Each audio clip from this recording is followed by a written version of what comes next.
Hello guys, हम अगला दूसरा सवाल करते हैं।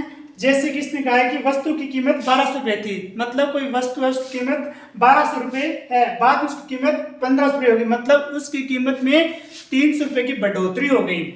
माना पहले 1200, उसके बाद में 1500, तो मतलब कितनी 300 की बढ़ोतरी हुई। तो मेरे को प्रतिवृत्ति ज्ञात करना है, तो हम सीधा ही कर देते हैं इसको। जैसे 1500 रुपये थी, पहले कीमत क्या थी उसकी, 1200 रुपये उसकी कीमत थी। कुछ टाइम के बाद प्लस होने के बाद उसकी कीमत कितनी हो गई, 1500 रुपये।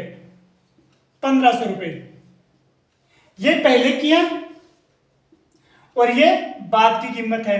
इन दोनों का डिफरेंस कितना आया, 300 रुपये। हमारे को क्या ज्ञात करना है, प्रतिशत वृद्धि, कितनी उसकी प्रतिशत में कितनी वृद्धि हुई, ये हमारे को ज्ञात करना है। तो हम ये सूत्र निकाल देते हैं। प्रतिशत वृद्धि कितनी हुई, 300 गुणा में 100 बटे में इसका प्रारंभिक मूल्य कितना है, ये मूल्य फर्स्ट वाला ये लिखना है हमारे पास के नीचे। तो ये आएगा हमारे पास 1200 रुपये। 2 जीरो से 2 जीरो कैंसल, ये 3 पे जाएगा, 3 चौके 12, 3 एकम 3 और ये 100, तो ये 4 एकम 4, 4 दूनी 8 और 2 बच के 4 5 20। तो हमारा आंसर क्या आ गया, 25% वृद्धि आ गई। तो दोस्तों ये बिल्कुल सिंपल चीज है। हमारे को छोटी सी बात याद रखनी है कि जो पहले कीमत है और बाद में कीमत है, उनका डिफरेंस निकालने के बाद वो उनकी वृद्धि आ जाती है। वृद्धि आने के बाद वृद्धि के गुणा में 100 बटे में जो पहले की उसकी वो आयु होती है, सॉरी जो पहले का जो उसका आय होती है उसको इसके नीचे लिख देते हैं। तो अब इसको हल करेंगे तो हमारे पास प्रतिशत वृद्धि आ जाएगी।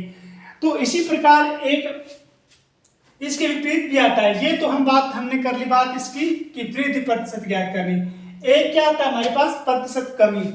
जैसे प्रतिशत वृद्धि ज्ञात करने का तो सूत्र वृद्धि गुणा में 100 बटे में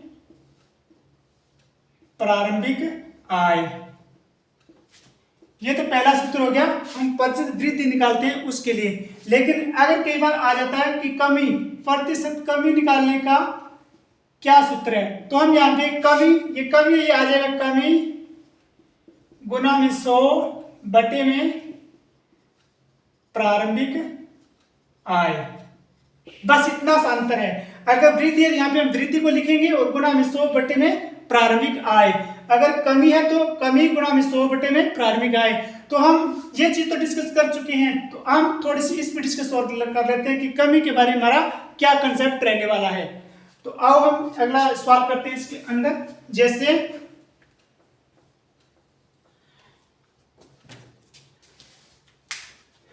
जैसे मान लेते हैं कोई व्यापारी है, एक व्यापारी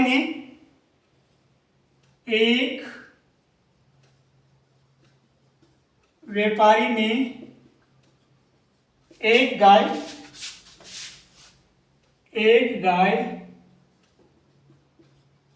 1500 रुपये में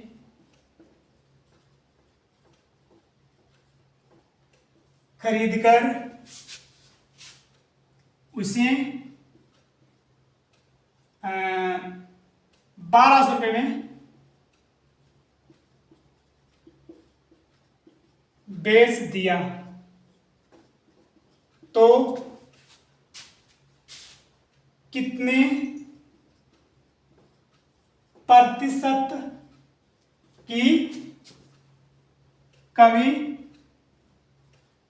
हुई, या प्रतिशत कमी ज्ञात करें, एक ही बात है, या प्रतिशत कमी ज्ञात करें।